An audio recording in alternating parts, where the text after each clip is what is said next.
Olá, aqui é o canal John Brodsky e eu quero agora falar sobre este livro, A Política Alienante. Mas antes de começar, eu quero fazer uma breve retrospectiva do ano de 2013.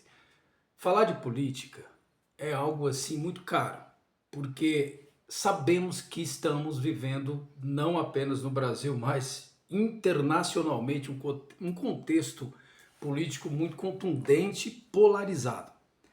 Então, esta retrospectiva, se imaginarmos o ano de 2013, não sei se você lembra, ocorreu aquela manifestação pelos 20 centavos, relacionados essa manifestação ao preço da passagem do ônibus.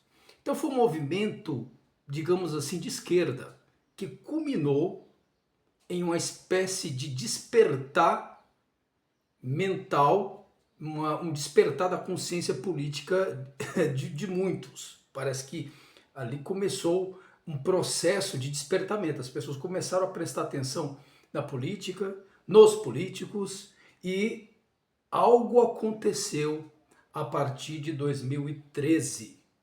Então, assim, confesso que também me interessei mais sobre política nesse período, embora já li alguma coisa, sempre fui leitor de Platão, Aristóteles, inclusive estou com 2 livros deles aqui, que eu vou citá-los rapidamente nesse vídeo, A República e o livro A Política de Aristóteles. Mas de uma forma assim, sabe, como estamos vivenciando hoje, essa euforia, essa militância, fanatismo, idolatria, tudo isso aconteceu a partir de 2013. Eu quero convidar você a uma breve reflexão sobre a política, e este livro será o embasamento. Eu resolvi escrever esse livro, A Política Alienante. Olha a capa aqui, é bem pertinente, é uma mão manipulando, né? Alienante porque trata-se de um processo que procura nos, digamos assim, alienar, nos ofuscar, corromper, de entendermos a realidade. Porque assim, se é uma coisa que devemos lutar continuamente, desesperadamente até, é para entendermos o que é verdade, o que é verdadeiro, o que é real, a realidade. Então, resolvi colocar esse título e o subtítulo A Realidade como Princípio da Consciência Política. Porque muito além de partidarismo, muito além do período eleitoral, a política não se resume nisso. Eu quero dizer para você que a política vai muito além de uma questão partidária, de político, de você votar, de você participar de um movimento. Tão além que a política é tratada há séculos, há milhares de anos atrás. Começou ali por Aristóteles. Olha só, Aristóteles já tratava da aristocracia, da democracia, qual tipo de sociedade é mais adequada. Olha o que ele diz aqui, ó. Ele trata do conceito de cidadania, de cidadão. O Estado significa uma associação de homens que possuem o meio de suprir sua existência. Então, nesse livro A Política, ele vai, se você pegar para lê-lo, ele trata da política de forma objetiva, do que de fato é. Claro, dentro de um contexto grego, dentro da percepção daquela época, porém, muitos conhecimentos, muitas verdades aqui encontradas no que Aristóteles falou, se emprega hoje. Ou seja, é atemporal, são verdades pétreas. Então ele fala aqui a questão, por exemplo, da propriedade privada. Olha que interessante. Ele fala que toda atividade do homem político e do legislador tem a cidade por objeto. A cidade é uma multidão de cidadãos. Então ele vai gradativamente explicando sobre esses conceitos de cidade, cidadania, cidadãos, democracia, aristocracia, a forma de governo, as classes, né? Muito interessante. Então, e a República de Platão trata de uma espécie de uma investigação de como seria uma sociedade, uma cidade ideal. Olha só o que ele fala aqui, o homem. Aí ele começa, inclusive, neste livro, escrito por Platão, um diálogo entre o Sócrates e Trasímaco. Era um personagem que tinha uma ideia muito, digamos assim, maquiavélica. Olha que isso muito Maquiavel nem existia. Da questão do que é justiça. Então o livro trata de início de um diálogo entre Sócrates e Trasímaco, falando do conceito de justiça, porque Platão entendia que o que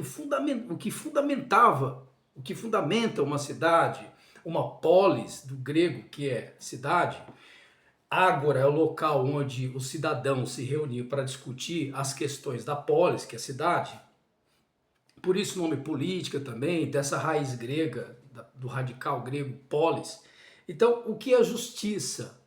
Então, tudo começa por esse fundamento. Então, assim, ó, o homem justo, olha só, desde aquela época havia essa discussão, né, da questão do injusto sempre prevalecer pelo fato dele ser detentor de poder. E o justo, querendo fazer o que é correto, sempre se dá mal, sempre se vê em desvantagem. Porque parece que tudo funciona para o que tem mais força, o que se impõe. Olha só, o homem justo paga mais e o injusto menos. Entretanto, quando o Estado se põe a distribuir a riqueza, o justo nada obtém, ao passo que o injusto se locupleta. E aqui por diante, aqui nós vemos isso na realidade. Né? Como a gente enxerga isso hoje no dia a dia.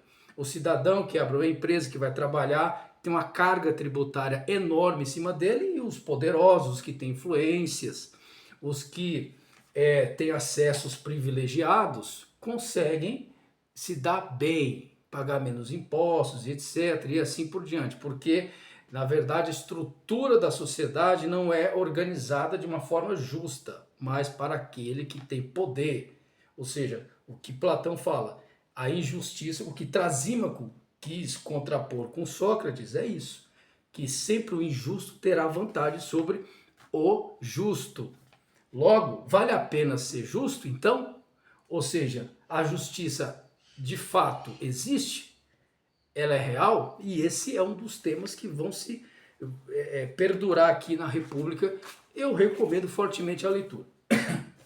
Então, portanto, este livro eu fundamentei na época, na República de Platão, na Política de Aristóteles e em outros livros. Eu comecei a estudar, a ler vários livros. Olha, gente, é importante dizer o seguinte, quando você quer entender um pouco a realidade, não tem outra saída. Se você quiser entender, por exemplo, um pouco sobre política, de fato, sem influência, sem filtro, sem paixões, sem emoções, é um caminho que vai demandar esforço, dedicação.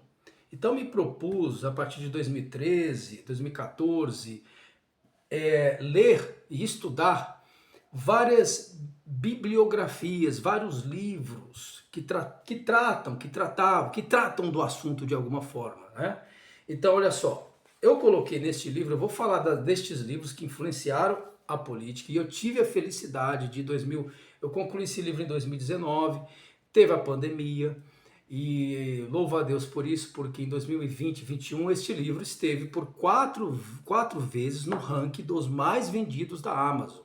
Esteve entre os 1.000, os 2.000 mais vendidos. Então, neste período eu participei de muitas lives, lembro demais, né, nessa época da pandemia, 3, 4, 5 lives por dia. Então eram muitas lives, enfim, de muitos canais da internet, por conta da publicação desse livro aqui. Porque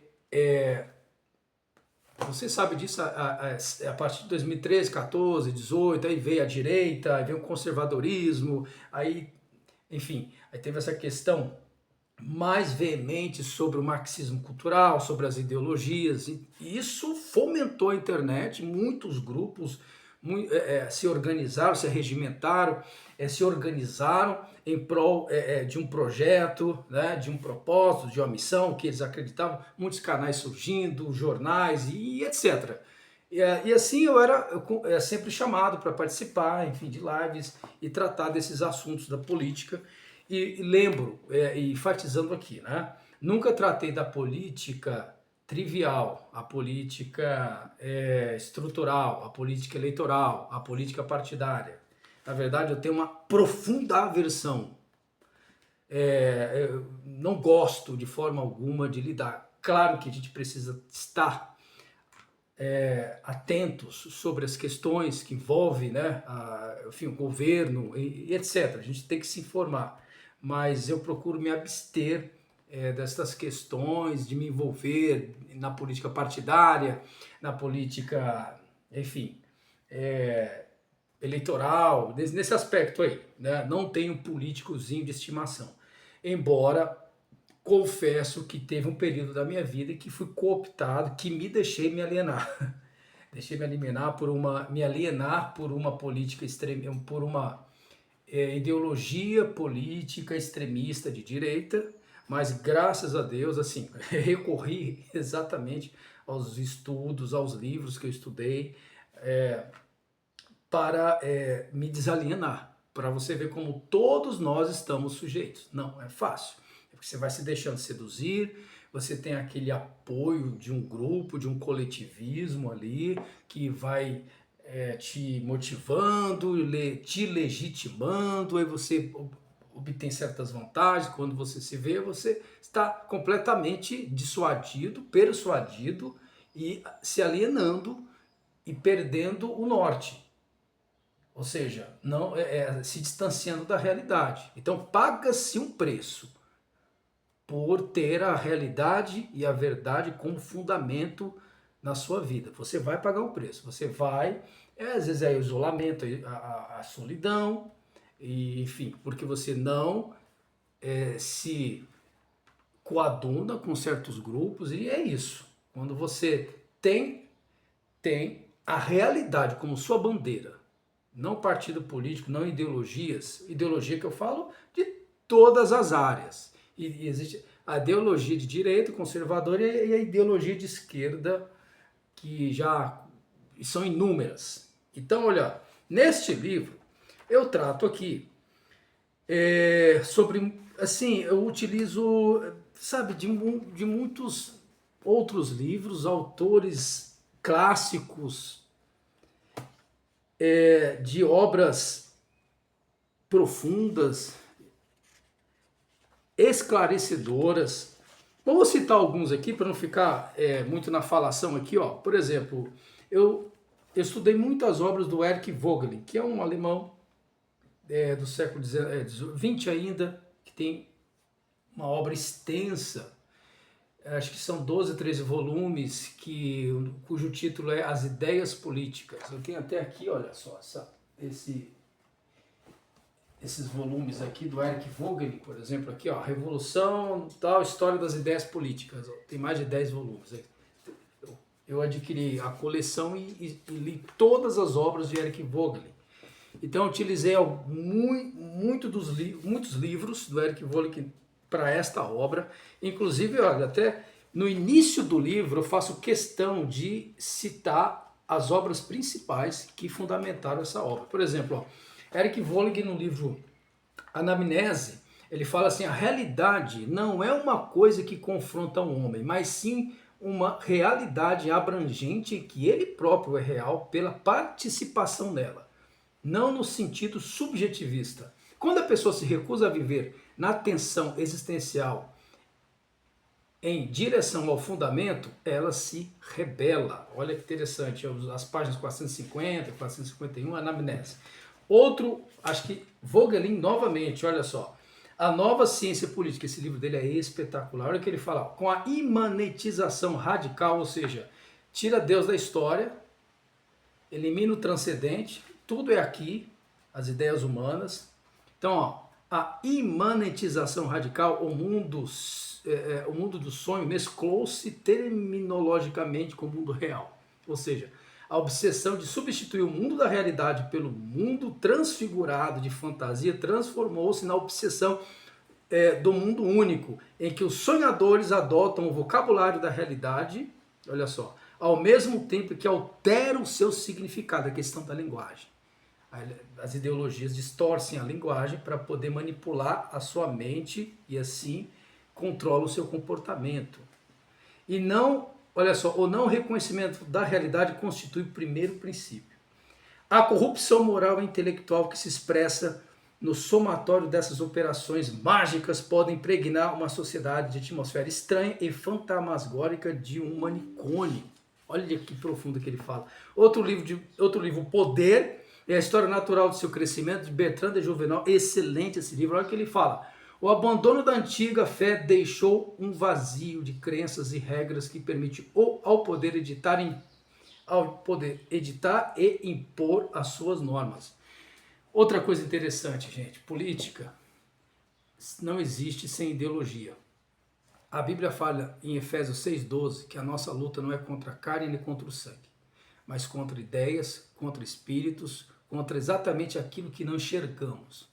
Então não se iluda, não seja ingênuo de acreditar que política é só fisiológico, é só partidário, é só questão eleitoral quando você vai votar. Por trás existe sim forças demoníacas malignas que querem controlar e manipular a sociedade de uma maneira tal que corrompa o espírito.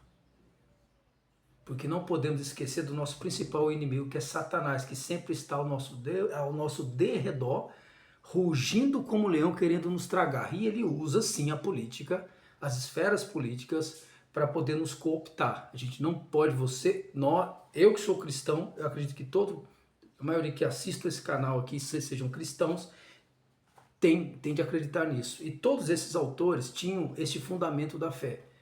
Então, assim, toda a nossa crença, mesmo nós aqui, nesta sociedade, lidando com pessoas em inúmeras áreas, seja jurídica, seja social, seja na área intelectual, em quaisquer áreas, área educacional, econômica, tem fundamento espiritual. Nós não podemos esquecer isso. Olha só que interessante, Edmund Burke, no livro Reflexões sobre a Revolução da França. Veja, Revolução Francesa. É muito simbólico o que aconteceu no iluminismo, porque existia uma exaltação da supremacia da razão contra a fé, contra Deus. Ou seja, a ideia era imanentizar, destronar Deus e colocar a razão, o homem, a autossuficiência humana como suprema. Dali, nesse período da Revolução Francesa, 1879, surgiram, culminou-se ali, foi a panela de pressão que estourou, porque muitos movimentos já estavam acontecendo desde o Renascimento, tá? Desde o período de Kant, Rousseau, Voltaire, já existia Spinoza, já existiam muitos movimentos ali para uma substituição de Deus pela razão humana. Ou seja,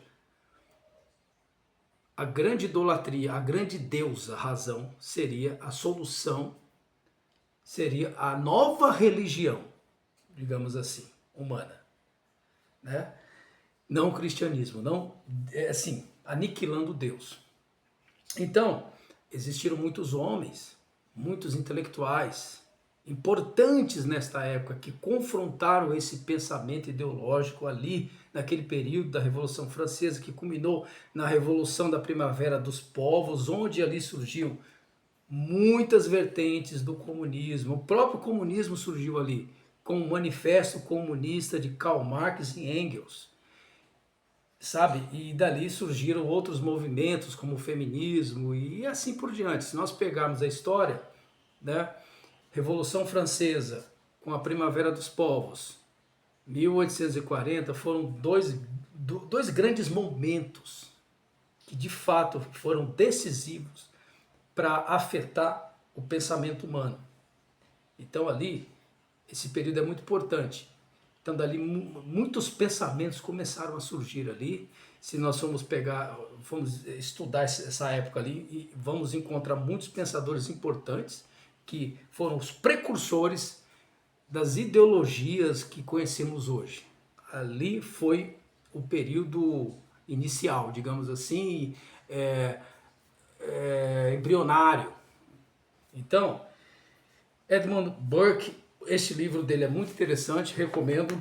Eu utilizei aqui no meu livro. Também tem um outro, O Caminho da Servidão, de Hayek. Olha o que ele diz aqui. Ah, não, vou ler aqui o que diz o Edmund Burke primeiro, que ele fala, olha, verdadeiros corações de carne e sangue batem em nossos peitos. Tememos a Deus. Todos, olha isso na época da Revolução Francesa, hein? Olha o que ele escreveu nesse livro. No furor do acontecimento. Tememos a Deus. Todos os demais sentimentos são falsos, espúrios e tendem a corromper nossas mentes. Olha só. Os fundamentos da nossa moral, tornando-nos perfeitamente aptos para a escravidão. Bom, gente, já está dando 21 minutos aqui. Se eu for falar mais desse livro, são muitos autores aqui que eu utilizei. Inclusive nesse livro eu falo, tem uma parte aqui que eu falo aqui, ó. Deixa eu tentar encontrar aqui rapidamente, porque que eu não preparei antes, mas vamos lá. Se você está aqui comigo até agora, né? Bem no início aqui, eu coloco, olha, faço uma pergunta. Onde está a verdade? Na política de esquerda ou na política de direita? Então, para resumir nossa conversa, gente, olha, esse livro está disponível na Amazon. E que eu quero, qual é a moral da história aqui? O que aprendemos em suma no frigir dos ovos com este vídeo aqui de quase mais de 20 minutos? Não seja de esquerda nem de direita. Não abrace bandeiras ideológicas. Sou conservador ou sou de esquerda? Não. Abrace apenas uma coisa, a verdade. Se você tiver de ter uma ideologia, tenha esta ideologia, a realidade. E acima dessa realidade, ou seja, a própria realidade, é o cristianismo. São as sagradas escrituras. É o próprio Cristo. Eu sou o caminho, a verdade e a vida. E isso vai te libertar. Tá ok? Até mais, até o próximo vídeo.